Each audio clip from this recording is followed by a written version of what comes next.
বান্দারে তুই কেমনে এভাবে অবুঝ হয়ে গেলি?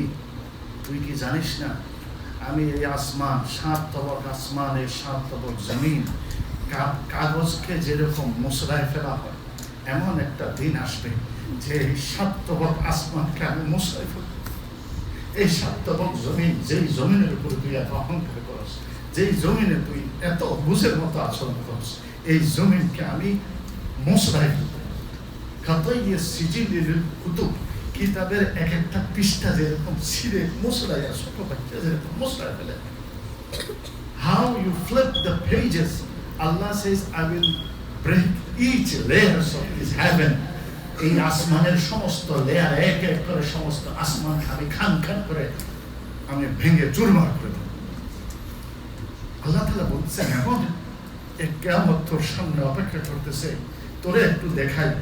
يوم ترونها تذهل كل مرضعة عما أرضعت, দুগ্ধ দানকারিণী মা দুগ্ধপুষ্য শিশুকে, যতই খারাপ মা হোক কোনোদিন দুধ দিতে ভুলে না জন্মদানের পরে। আল্লাহ বলতেছে কিয়ামতের এই কঠিন সময় দেখে দুগ্ধদানকারী মা তার দুগ্ধপুষ্য সন্তানকে ভুলে যাবে। وَتَضَعُ كُلُّ ذَاتِ حَمْلٍ حَمْلَهَا, প্রেগনেন্ট সন্তান সদ্ভবা মা, যে মায়ের পেটে সন্তান আছে, ভয়াবহতা এমন হবে কিয়ামতের আযাব দেখে মায়ের পেট থেকে সন্তান বেরিয়ে যাবে, মায়ের খবর হবে।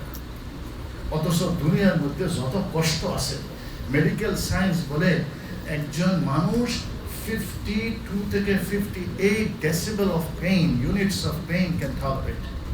একজন মা 52 থেকে 58 ডেসিবেল ইউনিট পর্যন্ত পেইন বরদাস্ত করতে পারে। এর পরে গেলে সে ঘুমাতে চলে যাবে, বেহুশ হয়ে যাবে। আর normally it's more less than that. আর সেই মা, সেই কষ্ট তার কষ্ট মনে হবে না, কিয়ামত এমন ভয়াবহ হবে যে তার নাড়ি সেরা দম পেট থেকে বেরিয়ে যাবে, তার কোনো খবরই হবে না। তাহলে কিরকম কঠিন একটি পরিস্থিতি হবে চিন্তা করে দেখেন। ওয়াতারান নাসা সুকারা, মানুষকে পঙ্গপালের মতো বেহুশ হয়ে ছুটতে দেখবেন। ওয়ামা হুম বিসুকারা, মনে হবে এরা সবাই পাগল হয়ে গেছে মনে হয়। আল্লাহ বলতেছে পাগল হয় নাই, ওয়ালাকিন্না আযাবাল্লাহি শাদীদ, আল্লাহ কঠিন আযাব দেখার পরে তাদের অবস্থা এমন হয়েছে। হাদিস শরীফে আছে যে রকম কোনো জিনিস বাচ্চাকে একটা খেলনা সাথে কাছে করে দেওয়া হয়, আল্লাহ তাআলা জাহান্নামকে 70 জন ফেরেশতা দিয়ে জাহান্নামকে টেনে কিয়ামতের মাঠের কাছে নিয়ে আসা হবে। তখন কিয়ামতের যখন ভয়াবহ আযাব, তারা জাহান্নামের আযাব যখন কিয়ামতের ময়দান থেকে প্রত্যক্ষ করবে, বলতেছে জিবরাইলের মতো কঠিন ফেরেশতা পর্যন্ত কোমর ভেঙে কিয়ামতের মাঠে ধপাস করে বসে পড়বে এবং আল্লাহর কাছে ক্ষমা চাইবে, মাবুদ আজকে তুমি আমাদের উপর।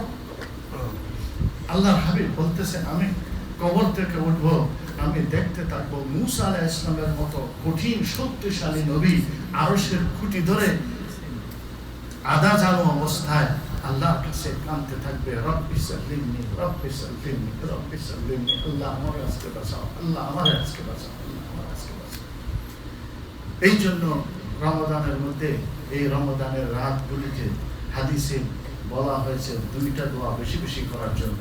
সেটা হচ্ছে আল্লাহুম্মা আজিরনা মিনান নার, আল্লাহ আমাকে দোজখ থেকে, আল্লাহ আমাকে দোজখ থেকে।